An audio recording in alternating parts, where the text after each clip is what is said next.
Bună, dragii mei! Bine ați venit la previziunile pentru energia lunii iulie. Acestea se aplică pentru toți cei care au ascendentul, soarele și luna în Scorpion. Înainte de toate, vreau să vă mulțumesc tuturor celor care sunteți parte din comunitate pentru mesaje și suport. Iar dacă ești aici pentru prima dată și găsești potrivite mesajele pentru tine, te invit să te abonezi și să apreciezi acest clip.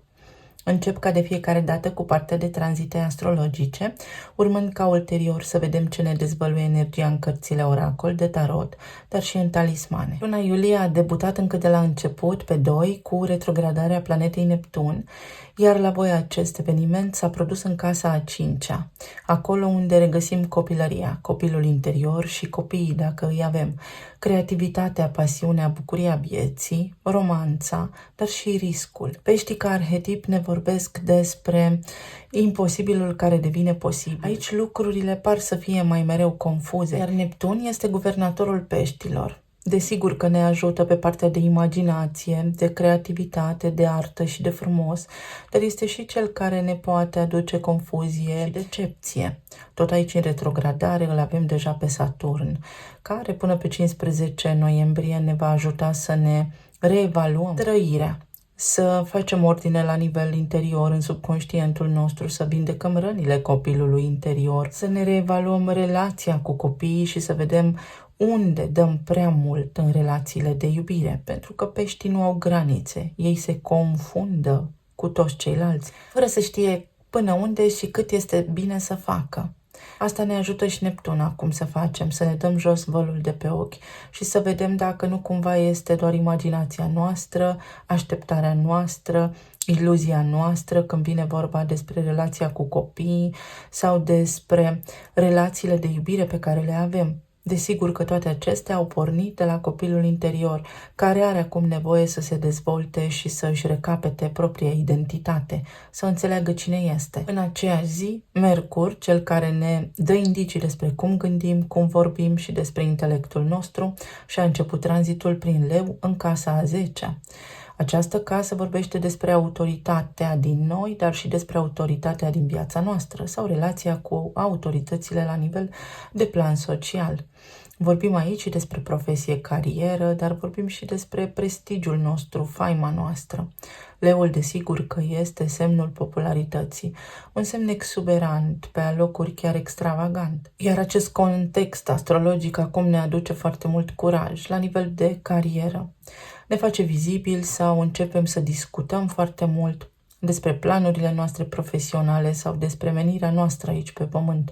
Ne găsim cumva sensul, pentru că vom fi și vizibili, vom avea și mai multă încredere în noi și mai mult entuziasm. Se petrec lucruri noi poate la locul vostru de muncă și toate acestea vă susțin la nivel energetic. Pe 6 iulie are loc evenimentul de lună nouă din Rac, care se produce pe casa a 9-a, filosofia noastră despre viață, casa credințelor, a religiilor, casa străinătății, locul unde găsim cunoașterea ancestrală, dar și unde avem acces la cunoaștere înaltă, la studii aprofundate, dar și chestiunile legale. Desigur că orice lună nouă înseamnă noi inițiative, când vine vorba despre cele enumerate. Iar racul este semnul emoțiilor.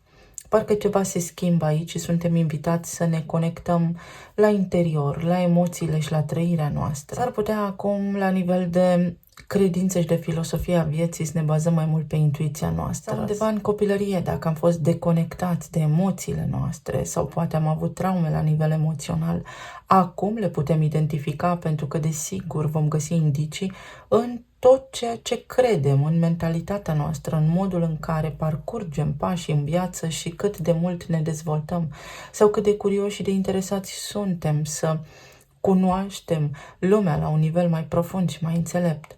Putem deveni mai înțelepți și mai empatici, mai iubitori în această lună. Desigur că tot interiorul nostru va reflecta și realitatea din mediul exterior. Venus, zeița iubirii, cea care ne dă indicii despre relații, iubire și bani, își începe și ea tranzitul în Leu, tot în casa profesiei. Asta înseamnă magnetism, asta înseamnă popularitate, promovare, bani mai mulți, bonusuri, recompense, faimă, prestigiu, recunoaștere, roadele muncii tale. Este o ocazie unică, pentru că în fiecare an, când planetele traversează semnul Leului, cumva se activează așa o undă în plus de prosperitate pe frecvența pe care ne regăsim. Venus în Leu acum vă poate aduce vizibilitate, cu Mercur aici, credibilitate, faimă, prestigiu, să deveniți persoane publice sau să fiți cunoscuți. Sigur că se pot înfiripa idile, romanțe la locul de muncă. Sigur că puteți semna acum parteneriate stabile când vine vorba despre contractele de lucru, de serviciu, de oferte noi de serviciu. Toate aceste lucruri sunt de bun augur. Pe 22 și soarele va intra aici și va energiza pe deplin această casă. Și în momentul în care se va întâmpla acest lucru, veți iradia, veți străluci, veți avea încredere foarte mare. Pur și simplu, oamenii vă vor căuta pentru sfaturi bune în cazul în care, nu știu, v-ați retras din câmpul muncii sau sunteți omul potrivit la locul potrivit și aveți parte de tot soiul de oportunități și de șanse multiple. Marte începe și el tranzitul prin Gemeni în casa 8-a pe 20 și aici această zonă ne vorbește despre fricile noastre cele mai profunde, este casa subconștientului și a psihologiei, regăsim resursele împărtășite, banii noștri, dar veniți prin ceilalți, veniturile pasive, datoriile, taxele, impozitele, dar și intimitatea, transformarea, regenerarea. Arhetipul Gemeni vorbește despre curiozitate, intelect, despre a descoperi lucruri, a cerceta, a studia, dar și despre teorie, în timp ce Marte reprezintă acțiunea, determinarea, voința. Așa se face că acum s-ar putea să aveți mai mult spor la bani când vine vorba despre resursele celuilalt, despre partenerii voștri de afaceri, clienți, dacă aveți o afacere, despre cei mai buni prieteni, dar și despre partenerul de viață. Poate fi vorba despre planuri noi, despre discuții noi, discuții despre custodie, dacă aveți vreun proces activ acum, despre vreo separare și partaj. De asemenea, poate fi vorba despre cercetare, despre a începe să căutați informații care au legătură cu fricile voastre. Poate fi vorba despre mediul online, să vedeți că sub o formă sau alta, dacă activați în mediul online, lucrurile cresc. Veți avea popularitate, vă cresc vizualizările, treburi de genul acesta. La o zi după avem cea de-a doua lună plină din Capricorn, despre care am vorbit luna trecută, iar aceasta se produce la 21 de grade Capricorn, fix pe 21. Capricornul este arhetipul maturității. Luna plină, desigur că aduce un apogeu, o culminare. Sau corectăm deciziile din ultimele 6 luni, vedem ce am făcut și tragem o concluzie finală. Ceva se încheie fără să ne doară, pentru că altceva mai bun începe. Suntem mulțumiți de ceva sau a venit timpul, dacă nu suntem mulțumiți, să corectăm. Să facem mai bine de atât, mai responsabil, mai eficient. Pentru voi are loc în casa a treia, în casa Gemenilor, acolo unde avem drumurile pe distanțe scurte, comunitatea, frații mai mici, rudele, cartierul, studiile de scurtă durată pe care vrem să le facem, cursurile, informațiile, teoria, tranzacțiile comerciale. Asta înseamnă că ceva se finalizează. Nu veți mai face niște drumuri, veți găsi mai multe oportunități acum și la nivel de afacere, dar și la nivel de carieră. Poate ați tot mers la interviuri și în sfârșit, uite, contractul de muncă. Poate însemna ceva la nivel de relație cu neamul, cu rudele, cu frații, se schimbă ceva, s-au maturizat ei sau v-ați maturiza voi. Ajungeți la o înțelegere cu vecinii, se mută niște vecini care v-au creat disconfort major în ultima perioadă. Această energie va fi revizuită și când Pluto se va întoarce pe 2 septembrie aici în Capricorn pentru ultima dată, ca să tragă chiar linia finală. Ceva se încheie și este de bun augur pentru voi, pentru că și guvernatorul Capricornului, Saturn în Pești, este în retrogradare acum și vă oferă șansa să puneți niște granițe, să stabiliți niște reguli, după care să funcționați și voi și ceilalți. Apoi pe 26 se schimbă puțin registrul, iar Mercur își începe tranzitul prin Fecioară, în zona care ne vorbește despre viitor, planuri, idealuri, grupuri de prieteni, recompense și popularitate. Fecioara este semnul eficienței, al strategiei, al ordinii și al disciplinei, iar Mercur, sigur că da, vorbește despre intelect. planuri noi de viitor, dar de această dată clare, concise, organizate. Ne facem ordine în gânduri. Parcă acum ne este clar și ce vrem de la viață și ce avem de făcut în următoarele luni. Lucrurile devin mai clare, iar claritatea aceasta mentală vă va susține foarte mult în toate demersurile pe care le aveți de făcut. Tot în această zi mai avem parte și de retrogradarea lui Chiron în Berbec pentru voi în casa a 6-a, iar Chiron reprezintă rana eternă. Casa a 6-a, în primul rând, ne vorbește despre sănătate, în al doilea rând despre rutină. Nu este o ordine prestabilită, dar sănătatea este mai importantă decât toate. Tot aici vorbim și despre mentori sau despre locul de muncă, despre cât de mult ne îngrijim corpul fizic, nutriție, sport, exerciții. Berbecul este semnul acțiunii, este cel care inițiază. Iar Chiron ne spune aici unde avem blocaje, ori de câte ori nu am putut face ceva, ori de câte ori în rutina noastră poate a apărut o perturbare la nivel de schimbare de planuri, s-ar putea ca voi să o fi luat-o personal. Când lucrurile zi de zi vă scapă puțin de sub control, există posibilitatea să somatizați inconștient în corpul fizic și să vă apară simptome. Acest lucru este redat de Chiron, iar Chiron ne vorbește despre rana chironiană, abandon și multe alte lucruri. Această casă a 6-a este în opoziție cu casa a 12-a, unde este inconștientul colectiv. Scoatem acum la suprafață lucrurile care ne incomodează, pe care le facem fără să ne dăm seama și avem posibilitatea să o luăm de la început, să ne corectăm acțiunile, să vedem ce ne motivează și ce ne determină, fiecare zi în parte, pentru că este important. Și mai avem în această lună de luat în calcul faptul că toate planetele personale din Leu, din casa a 10-a, vor face, desigur, o opoziție cu Pluton, care se regăsește în Vărsător în casa a 4-a, la nivel de spațiu locativ, unde lucrurile se schimbă, unde tot conceptul vostru de familie este acum într-o perioadă de tranziție și de transformare. Tot ceea ce a ținut de părinții voștri pe semne că al vostru copil interior chiar are nevoie de grija voastră și de atenția voastră, de vindecare, de conștientizare. Poate am făcut în viața asta ce au vrut părinții, este doar un exemplu.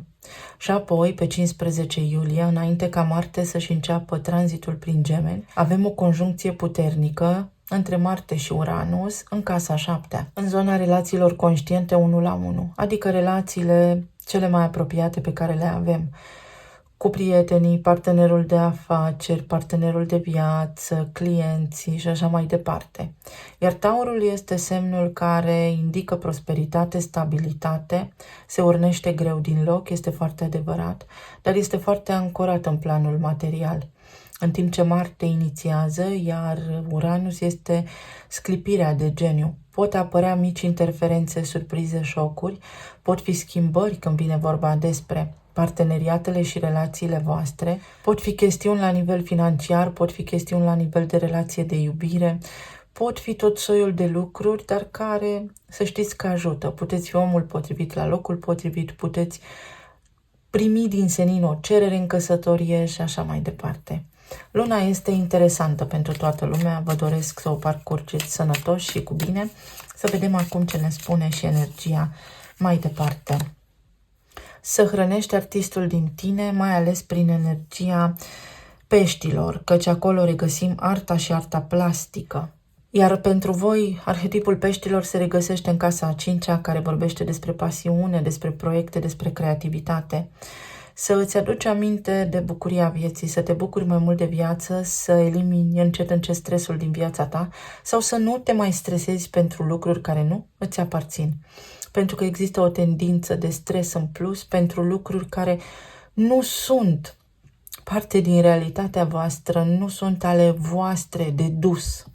Avem numărul 28 al prosperității și asta înseamnă aici că un talent de-al vostru poate fi monetizat, puteți deveni populari pentru talentul vostru ancestral unic și original.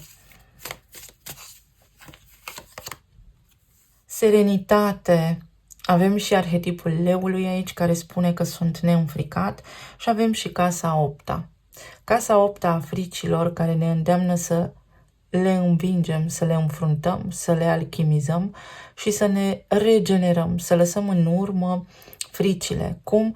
Prin a identifica simptomele în corpul fizic, pentru că toate fricile noastre, tot oftatul nostru se transformă în simptome la nivel de corp fizic, în provocări medicale. Pe casa 8-a voi aveți Gemenii, iar asta acum vă permite să analizați, să înțelegeți, să vă structurați informațiile la nivel mental, pentru că vă susține Marte acolo. Marte care este guvernatorul Berbecului, Berbec unde retrogradează Chiron. S-ar putea să iasă șocant la suprafață niște răni din trecut, tocmai pentru că acum aveți capacitatea și puterea să le vindecați. Și să te împrietenești cu acest cuvânt, polaritate, numărul 25.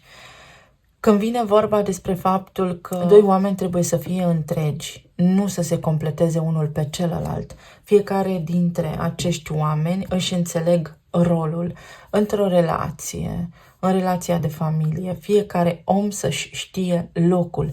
Asta înseamnă să-mi trasez granițe personale, să-mi văd de viața mea, să îmi văd de creativitatea mea, să-mi regăsesc bucuria vieții, lucrurile care mă bucură pe mine, în loc să mă preocupe și să mă streseze ceva ce nu îmi aparține.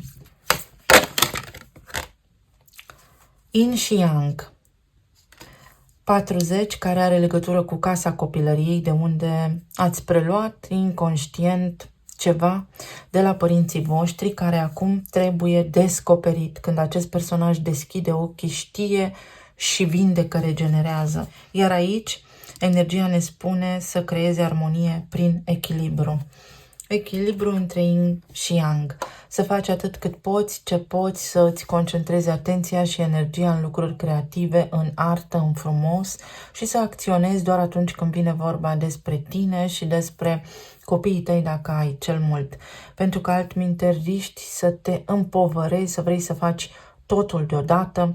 Voi acolo în Casa Sănătății aveți Berbecul. Berbecul duce mult, are anduranță, are condiție fizică și putere, dar și el când cade, cade de tot. Și atunci mai bine prevenim decât să reparăm. Să știți că vom parcurge toți în lunile ce urmează un nivel de conștientizare, sau cel puțin așa ar trebui să fie, major. Vom avea tot soiul de revelații. Avem 7 de cupe, regele de cupe, pajul de bâte, moartea, lumea și asul de spade. La nivel general, în primul rând, energia lunii iulie vă spune că acum vă puteți maturiza și că sunteți în siguranță. Vă puteți maturiza în sensul că există aici o rană a copilului interior pe care o puteți descoperi în sfârșit. Sau că puteți deschide ochii să faceți ce vreți pentru că sunteți în siguranță. Există o transformare majoră care are loc aici și care ține de creativitatea voastră, de copiii voștri, de o sarcină dacă doriți să aveți copii și înainte nu se putea. Și tot aici cărțile ne mai spun că există un impact major al relației cu tata în viața voastră. În zona relațiilor 1 la 1, de iubire, dacă sunteți persoane singure, în această lună energia indică faptul că trebuie să vă bucurați de viață, de tot ceea ce aveți, să lăsați lucrurile pur și simplu să fie, exact așa cum sunt peștii. Peștii nu au limită. Peștii merg peste tot, ei sunt ca apa. Apa parcurge distanțe, apa are memorie, apa face practic ceea ce trebuie să facă apa, se adaptează. Și pentru că ați tot avut DC-uri, nu ați putut manifesta pe cineva în viața voastră până acum, pentru că există acea doză de stres și de control care vă încurcă și care interferează cu manifestarea. Însă, începând cu această lună, dacă voi vă lăsați purtați de val, veți putea atrage în viața voastră un om care să fie la fel de intens și de profund ca voi și care să vină ca un întreg lângă voi, fără să fie nevoie să vă ia vouă din energie sau din strălucire, din sclipire. Și uite cum, în sfârșit, lucrurile pe care vi le doriți se întâmplă. Vedeți manifestarea, vedeți visul vostru împlinit cu ochii. Cei care sunteți în relații deja formate, aici s-ar putea să fie discuții pentru unii dintre voi precum urmează. Nu știu dacă mai avem un drum de parcurs împreună. Avem copii, ce să fac, pentru că aș vrea să plec, aș vrea să-mi văd de viața mea și cum fac să spun chestia asta. Poate fi pentru unii dintre voi. Tot aici mai regăsim în această lună un partener foarte confuz, care nu știe ce să facă, are foarte mult de lucru, atenția sa este distribuită către proiecte, către a fi un provider, către a asigura traiul familiei voastre și veți vedea că în sfârșit se liniștește. Aveți un succes aici împreună cu partenerul vostru. Pentru alții dintre voi lucrați împreună la niște lucruri care s-au tot tergiversat, poate achiziție de casă pentru că le aveți pe Pluton acolo, schimb de casă, o vânzare, o cumpărare și în această lună puteți încheia acel act de vânzare-cumpărare pe care tot doriți să îl semnați. Pentru cei care aveți copii, în relația cu copiii, aici ceva se schimbă, se mută de acasă, spun aceste două arcane, merg către viața lor, la viața lor și puteți afla asta, vă pot informa. Copiii sau termină un capitol, au dat niște examene și acum merg către alte meleaguri. Pot să se și relocheze din țară sau pur și simplu intră într-o nouă etapă din viața lor. Cei care sunteți în perioada de separare, aici există multă confuzie, există sentimente, dar există și foarte puțin curaj, foarte puțină asumare. Asumarea unei relații ca un întreg și vă veți convinge unii dintre voi dacă mai merită să așteptați sau nu, pentru că acum sunteți în această etapă încă de confuzie. Dar până spre sfârșitul anului vor deveni toate aceste de-ceuri sau întrebări fără răspunsuri istorie. La nivel de plan material, vi se îndeplinește cumva o dorință, veți obține ceva, un lucru la care ați tot lucrat pare să ia amploare acum. Pentru alții dintre voi o puteți lua de la început. Indiferent de vârsta pe care o aveți, poate fi reconversie profesională, poate fi o încheiere de contract nou de muncă. În zona medicală, toate gândurile voastre se reflectă în corpul fizic și acum energia vă spune să încetați și să deveniți conștienți de aceste lucruri, mai ales pentru că îl veți avea pe Marte în Gemeni și puteți studia, puteți înțelege această schemă psihosomatică.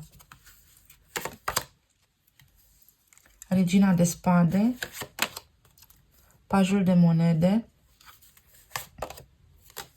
6 de bâte,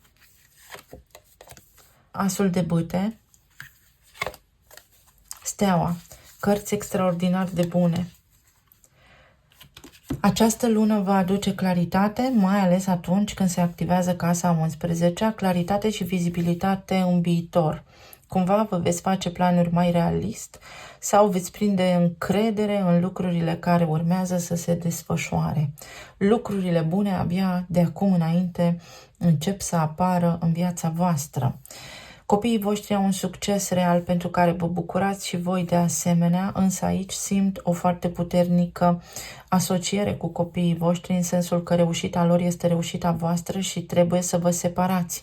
Pentru că în acea casă a 5-a a copiilor aveți peștii. Voi sunteți voi și copiii voștri. Nu există aici o amestecare. Și poate asta vorbește și despre rana lui Chiron, unde voi sunteți voi și părinții voștri sunt părinții voștri. Dacă părinții voștri au eșuat, nu înseamnă că eșuați și voi. Dacă părinții voștri au avut succes, nu înseamnă că trebuie să aveți și voi. Fiecare om este unic și original. Pentru unii dintre voi există, așa cum am spus, o separare, poate un divorț, un partaj, o custodie. Lucrurile vor merge bine în această direcție și veți merge liniștiți către un alt drum. Încheierea aceasta este cel puțin fără scandal, fără discuții aprinse, fără certuri. Pentru alții dintre voi este foarte important să deveniți conștienți de voi înși și realiști. Când vine vorba despre relațiile de iubire, pentru că s-ar putea să vă încântați foarte tare. Peștii acolo sunt poeții, artiștii, totul este o poezie și vă îndrăgostiți posibil repede sau imediat așa vă faceți iluzii. Vă întoarce această lună cu picioarele pe pământ pentru a avea succes și pentru a o lua de la început. Există șanse de reconectare cu cineva din trecut doar dacă lucrurile sunt clare și sincere între voi, pentru că aici se pare că au fost lucruri care au fost confuze, au fost amestecate, au fost așteptări neîndeplinite sau semnale amestecate mai degrabă.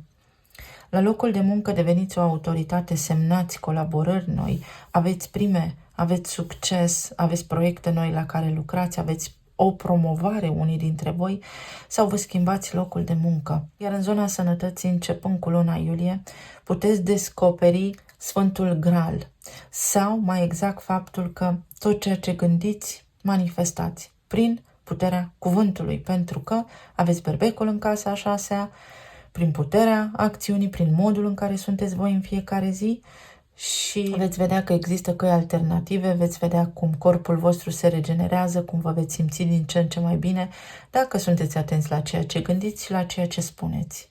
Corpul se auto-vindecă.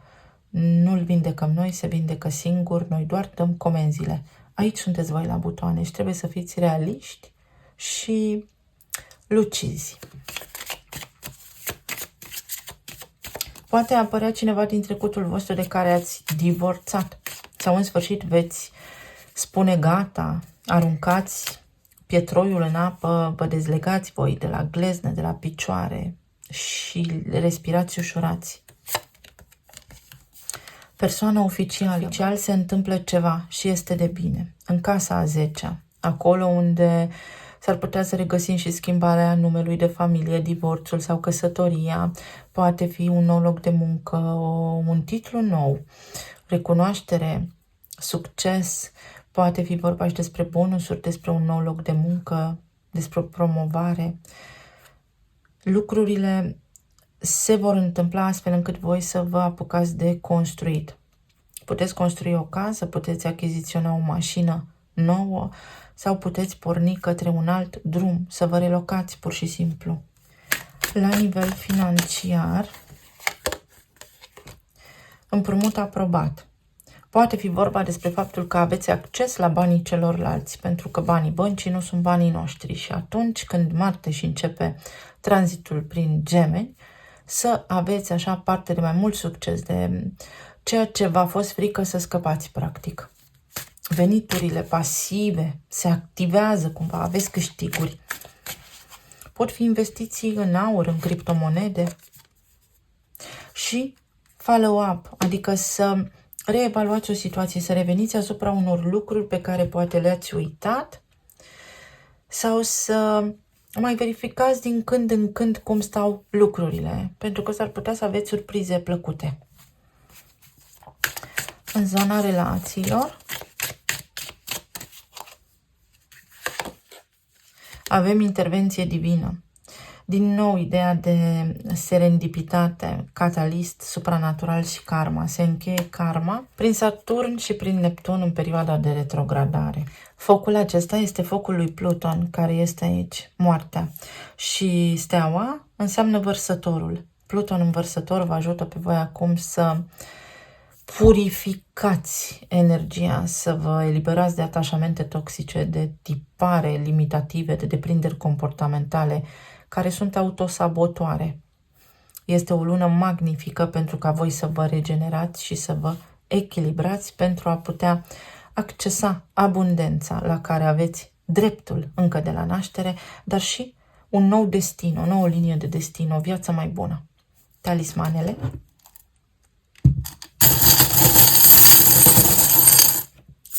Luna aceasta veți trage niște concluzii importante pentru că veți vedea schimbări, cel puțin începând cu această lună. Vă învingeți o teamă. Fie teama de a fi singur, fie nu vă mai pasă, fie singur porniți la drum pentru că aveți o capacitate, întemeiați o afacere, faceți niște schimbări, chiar dacă sunteți singuri. Atenție la alimentație pentru că s-ar putea să consumați alimente care vă inflamează corpul, mai ales dacă aveți provocări cu stomacul. Aveți lumea la picioare și niște alegeri importante în această lună. Către ce vă îndreptați în funcție de ceea ce veți gândi, aia veți trăi. Aici este o relocare, aici este conceptul acesta al arcanei lumea. Mă eliberez de ceva. Avem înalta preoteasă, accesarea subconștientului și vindecarea rănilor de acolo, un contract nou de muncă, sigilați o afacere, karma pe care o achitați acum, se încheie ceva, vă eliberați profund psihicul. Uite diavolul, scăpați de niște abordări, persoane, oameni sau comportamente toxice, întoarcerea în copilărie închide cercul. Voi cu mâna voastră vă schimbați starea și vă puteți însănătoși, călătorii sau alegeri, pământ sau apă. Apa este în casa a 5-a unde aveți pești, iar pământul în casa a 7-a unde aveți taurul. Cumva apa audă pământul, este nevoie să vă conectați la emoțiile voastre pentru a putea manifesta ceva concret, dar conștient. O mașină poate fi aici, animale de companie, atenție la animalele de companie dacă aveți, pentru că suntem pe sezonul căpușelor sau la paraziți. Ai o victorie și victoria este a ta. Ai și 6 de bâte aici. O mare victorie, o mare reușită, o mare conștientizare care îți aduce multă încredere în tine. Plexul solar, cordonul energetic este eliberat, este în mâna voastră. Aici avem 1 + 1 fac 2, partenerul ideal, rezultate mai bune în relația stabilă pe care o aveți, eliberarea de stresul unei despărțiri, dacă s-a întâmplat, aici este împărăteasa, un nou contract de muncă, studii, pornim, facem ceva, scriem o carte, pentru că avem pești, scriem poezii, ne lăsăm purtați, ABC-ul, luați de la început sau acum învățați și este ok să faceți asta. Avem numărul 4, casa a 4-a, se încheie ceva ce are legătură cu părinții sau ar trebui să încheiați ceva ce are legătură cu părinții, să vă amintiți, să rezolvați. Poate fi vorba despre un contract de vânzare, poate fi vorba despre faptul că cineva se mută de la voi din casă, în sfârșit, sau se mută și asta e, am tras linie. Iar la inițiale avem ZKXVR. A venit vremea să vă întoarceți cu picioarele pe pământ. VR este realitate virtuală. Am crezut, mi-am imaginat, mi-am așteptat. Nu, ce este în mână nu este minciună. O îmbrățișare, poate fi vorba despre sunteți salvați de clopoțel sau puteți face niște terapii care au legătură cu frecvențele, terapie cu sunete, cu, nu știu, boluri, frecvență. Atenție la ce spuneți. Gândurile devin cuvinte, cuvintele sunt sunet, sunetul este frecvență, pentru că sunetul modelează materia. Vă mulțumesc tare mult, vă doresc să aveți o lună extraordinar de bună, să fiți sănătoși și iubiți și să ne reauzim cu bine și data viitoare. Pa, pa!